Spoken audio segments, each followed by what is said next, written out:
বিদ্যুৎ সংকটের প্রভাব সারা দেশের মতো রাজধানীতেও পড়ছে। বিভিন্ন এলাকায় কয়েক ঘন্টা করে লোডশেডিংয়ে ভুগছে সাধারণ মানুষ। বিশেষ করে শতভাগ বিদ্যুৎ নির্ভর প্রতিষ্ঠান ও পেশাজীবীরা পড়ছেন ক্ষতির মুখে।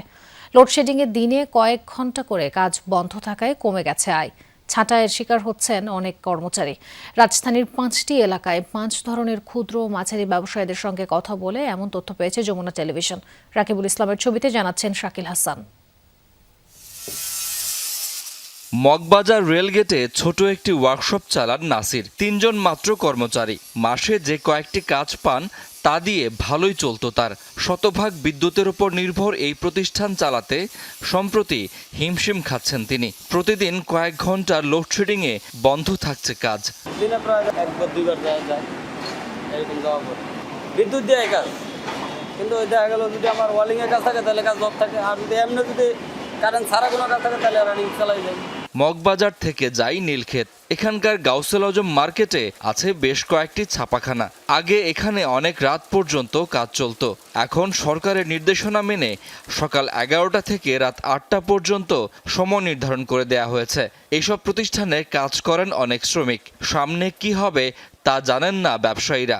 বিদ্যুৎ ছাড়া এই মেশিন তো কোনো জেনারেটরও চালানো সম্ভব না, আইপিএস দিয়েও চালানো সম্ভব না, একমাত্র বিদ্যুৎ দিয়েই সম্ভব। লোডশেডিংয়ের জন্য প্রোডাকশন হ্যাম্পার হয়, কাস্টমারের সময় মতো কাস্টমারের ডেলিভারিটা আমরা করতে পারি না, কাস্টমারের সাথে আমাদের সম্পর্কটা খারাপ হয়ে যায়।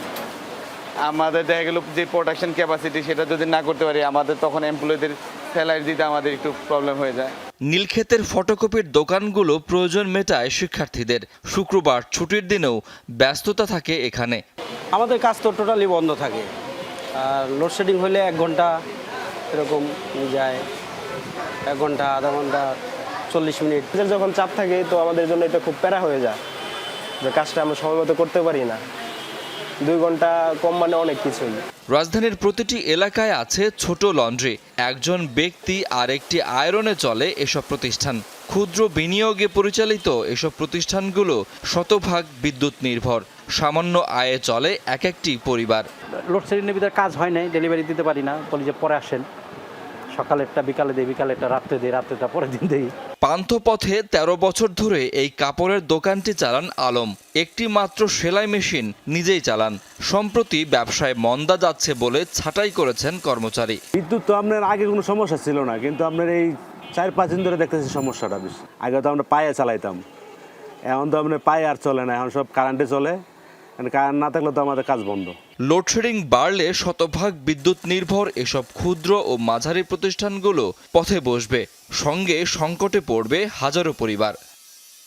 শাকিল হাসান, যমুনা নিউজ, ঢাকা।